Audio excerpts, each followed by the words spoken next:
Hello mga kolekta! Welcome sa aking munting YouTube channel. In this video, ayan, mag-unbox tayo ng package na na-receive natin. Meron tayong dalawang package dito. Nandito yung isa. Bale, magkapareho lang sila mga kolekta. Ayan. Bale, binaba ko lang muna yung isa kanina kasi kung mapapansin nyo naman mga kolekta, ayan. Di na ako makikita sa video kung ilalagay ko sila pareho dito sa ibabaw ng lamesa na ginagamit natin. So, bababa ko muna itong isa. At habang binubuksan natin or na-unbox natin itong ating package, papahiga muna natin siya ng ganito. Pero dapat kasi yung posisyon ng display glass mini cabinet na to is pa ganito. Ganito yung patayo niya. Pero habang ina-unbox natin, pahiga muna natin para makita ko sa video. Bale, ito nga pala mga kolekta ay nabili ko sa Facebook Market. And itong item na to is second hand na. Pero as per doon sa seller, itong isang piraso ay hindi nila nabuksan or hindi nila nagamit. And kung mapapansin ko nga dito sa, napansin ko dito sa kanyang tape is hindi pa talaga nabuksan. Meaning, hindi pa siya gamit. Itong nasa ibabaw ng lamesa, ito pa lang yung ginamit nila at ito yung kinuhanan nila ng photo nung pinost nila sa Facebook Market. At kaya nga pala binili ito mga kolekta ay para yung ating mga kinukolektang diecast car. Dito natin i-store sa display glass cabinet na to, mini cabinet or storage para maprotektahan natin sila sa mga dumi at alikabok. So as per din sa seller, meron tong susi or key. So pwede mo siyang i-lock and unlock kapag maglalagay ka or maglalabas ka ng mga ini-store mo na collection sa loob. At hindi na natin patatagalin mga kakolekta, let's do the unboxing. Yan, meron tayong gunting dito pangbukas ng ating package. Pero sa tingin ko pwede pa natin i-save itong strap na to. Itong kulay dilaw na strap na to. Para later on, kapag kailangan natin i-store ulit ito sa box, eh may magagamit pa tayong strap. Yun nga lang, mahirap siyang tanggalin. So mas mainam nga yata na i-cut na lang natin. Kung tingin na natin, mga kolekta, yan! So hopefully, nailagay nung seller yung susi or yung key. Kasi mahirap na kapag nakalock siya ngayon tapos wala yung susi. Yun yung hindi ko na itanong sa may seller, yung susi. So yan, meron siyang styrofoam. Mahirap lang tanggalin mga kolekta. Yan, meron siyang styrofoam.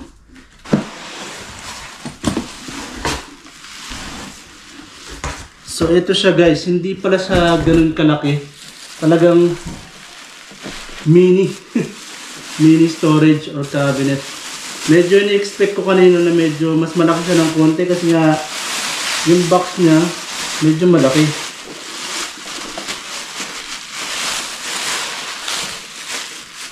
So ayan siya mga kolekta.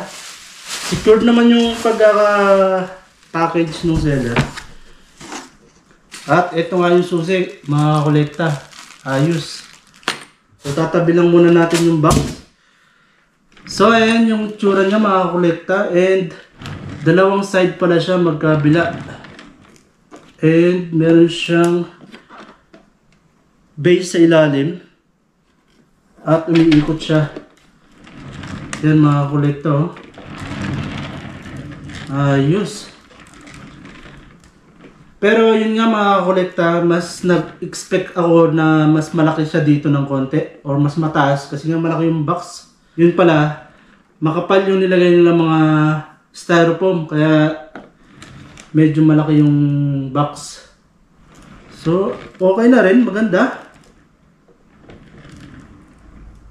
So, bali sa isang layer, ilang layer ba to? Isa, dalawa, tatlo, apat, lima, anim. So, pang-pito na kamo yung sa baba. So, per layer, ang may lalagay natin na diecast car, dalawa. O, dalawa lang. So, bali, ano pala siya, mga kolekta, acrylic, hindi siya glass, totally glass. Acrylic. Pero, as per doon kasi sa post nung seller, glass display. Ano naka-indicate. Pero, acrylic naman pala siya. Pero, okay na rin. Ang isang kagandahan kasi mga kolekta, yun nga, nasususian siya. Yan, may susi. So, try natin buksan.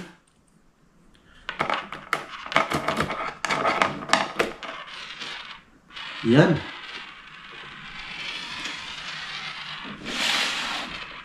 Working naman yung kanyang susian. So, try natin yung sa kabila. Baka mamaya hindi bumubukas yung sa kabila eh. So, ito.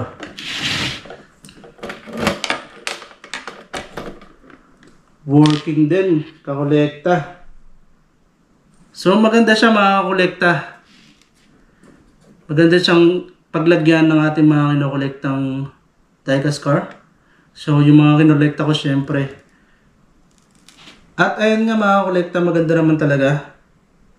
Kung meron naman tayong mga loose na okay lang naman maalikabukan, yung mga kinokolekt natin na pwede natin ilagay dito sa may ibabaw nito. Pwede pa rin tayo maglagay dito. Ang kagandahan ng mga kolekta, ayan o, umiikot siya.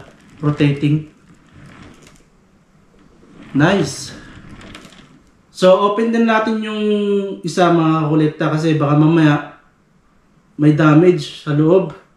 Eh, as per nga doon sa seller, hindi naman nila binuksan or hindi naman nila ginamit yung item. Ito nga. So, baka may problema yung item.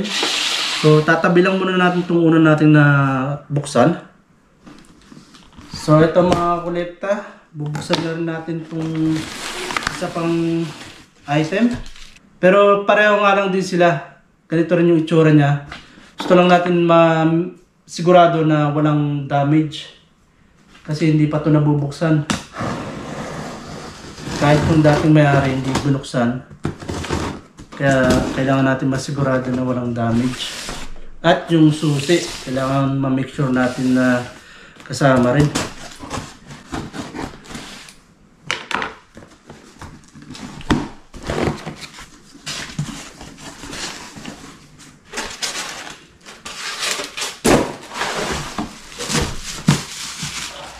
So tatabi lang muna natin ito mga kolekta, yung kanyang box. Kasi magagamit din natin yan later on kapag kailangan natin mag-impake. Halimbawa mapapalipat tayo ng ibang lugar o inuupahan, eh may magagamit pa rin tayo na pwede natin paglagyan itong mga binili nating items.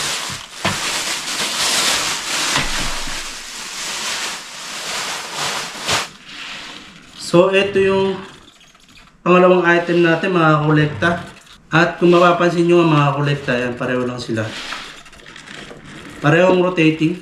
Magkabilaan, pwede kang maglagay ng item or ng mga collection mo. Yun nga, diecast car, yung ilalagay natin dyan. So, hindi natin na-check kung yung susi kasama. Wait lang mga kakolekta. Tingnan natin dito sa box. So, ito yung mga susi niya, kakolekta. Merong 4 na piraso. Bawat isa sa kanila, tag-4 na susi. Kasi nga, kabilaan, meron silang susian. Yan, dito sa side na to, at dito rin sa side na to meron. So, bawat isa sa kanila, may tag-isang duplicate. Kaya, ang total, bawat item is merong 4 na susi. 4. So, try din natin i-unlock para sigurado tayo na working yung kanyang susian.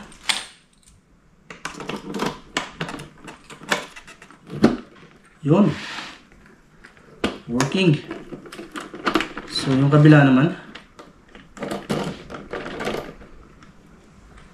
Working.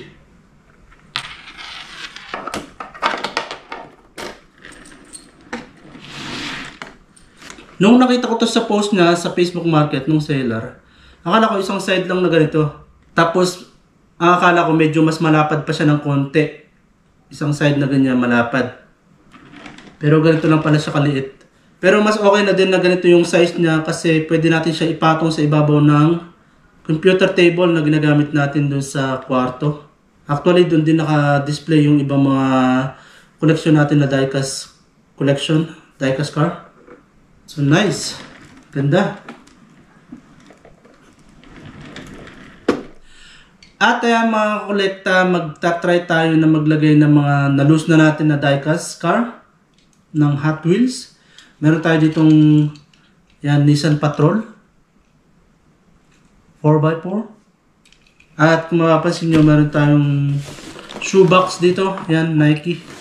Bale ito, mga laman nito, yung mga napagbibili ko 2 years ago pa yata. Tapos yung iba, last year, 2024. Pero dahil nga naglipat ako ng inuupahan, lumipat ako dito sa apartment. Nung nag-impake ako, yan, nilagay ko muna sila dito, kinip ko muna. At hanggat maaari, yan, sinubukan natin i-save yung mga card. Yan, ginupitan lang natin sa likod, tapos dinukot lang natin yung ating diecast card sa loob. Ayan, kung mapapansin nyo, yan. Pag nakaganyan siya, parang buo pa rin yung card. Pero meron ng tabas dito yan. Kinat ko na. Tapos, dinukot ko lang yung diecast.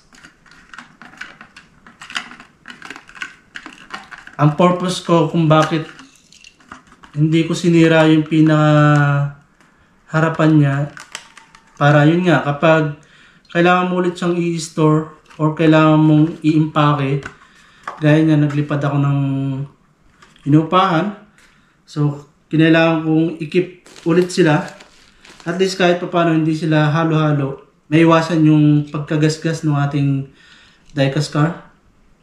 Hindi ko maalala kung ilang piraso na yung mga naipon ko nung nakaraan. Kung mapapansin nyo, pag sa harap, parang okay pa yung card, pero sa likod niyan, may tabas na nga. Ayan. Susubukan natin maglagay dito sa ating nabiling display acrylic. Hindi pala siya glass. Saan ba yung susi? Buksan natin.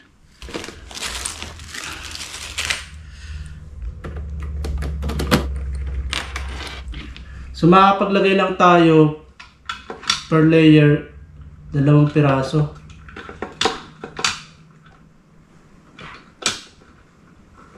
So ganyan na magiging tsura niya, mga kolekta,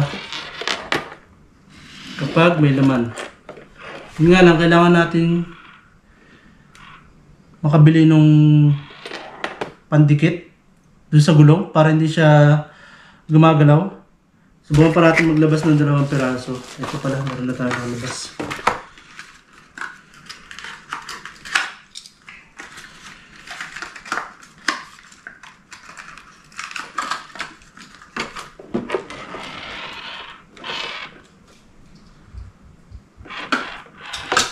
So kailangan lang level talaga yung pagpapatungan mo nito, or else yun nga, bibili ka ng pandikit. Ano ba yung tawag nila doon? May napapanood ako na naglalagay sila ng pandikit doon sa ilalim para hindi nga gumagalaw yung diecast car, yung Hot Wheels natin. So hindi ko maalala kung ano yung mga pinagbibili ko nung nakaraan. Kasi nung time na yun, basta bibili lang ako kung ano lang yung magustuhan ko. Hindi ko pa alam yung mga tawag dati sa mga Hot Wheels, gaya ng Mainline, Premium, Treasure Hunt. Meron pa pala dito mga hindi na buksan. Buo pa yung card. Ito, 2, buo pa yung card. Yung nga lang, medyo lukot na. Itong isa, medyo goods pa. 2016 Ford GT Race. Another Ford GT. Buo pa yung card. May mga buo pa pala yung card. Ito. Tignan natin. Karamihan yata sa mga nabili ko dati, mga fantasy car. Kasi nga hindi ko pa naman alam yung mga pinagbibili ko dati. Basta nagandahan lang ako sa forma, kukunin ko. Kahit fantasy car pa.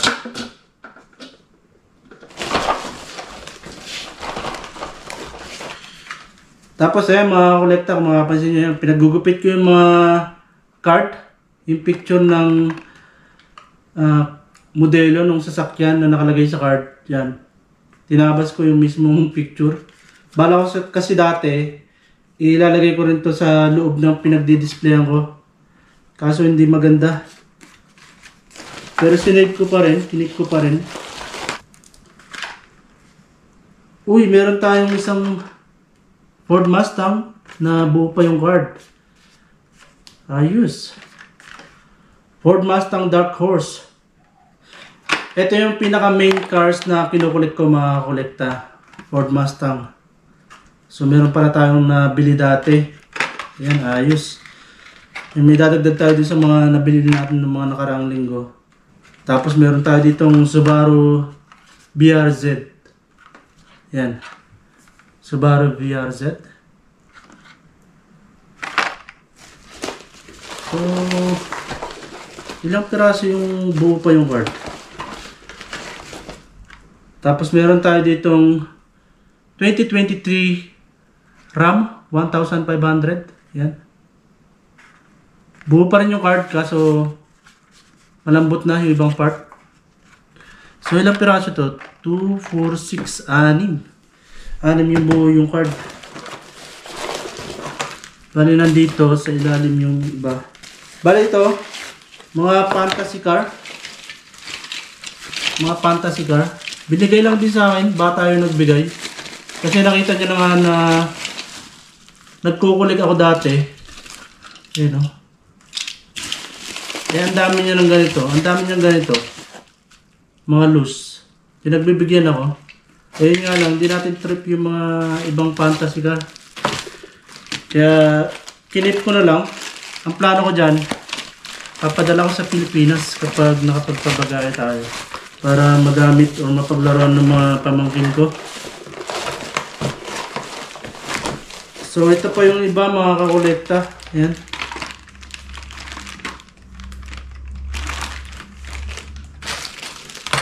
At ito mga kakolekta, 2 years ago pa yata nung ma-score ko itong mga to. Hindi ko nabuksan yung, or hindi ko sila nailabas sa card. So buo pa yung mga card nila, kaya nga lang medyo nagkalukot-lukot na. Yun, paunti-unti kasi dati bumibili ko mga padala-dalawa, tatlo, ganyan. Pero nahinto nga siya nung last year, 2024.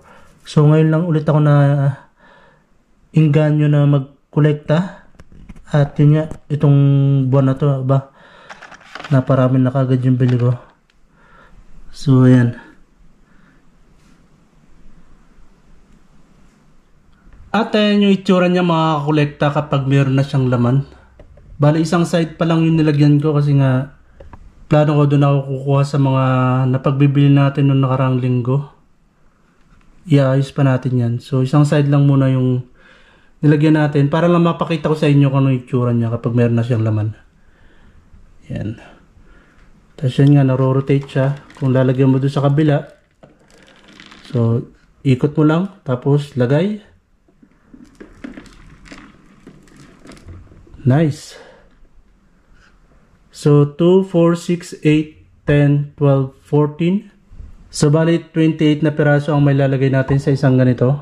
Bali, dalawa yung meron tayo. So, maganda rin. Nilagay natin sa baba yung dalawang 4x4. Nga lang, medyo hindi na siya visible. Yung isang to. Kasi, nasa tapat siya ng susian. Pero okay lang din. Maganda sana kung malalagyan ng LED light sa loob. Yan mga kolekta. So comment nga kayo dyan sa baba mga kolekta kung goods pa dong nabili natin na display acrylic storage. So comment kayo sa baba mga kolekta.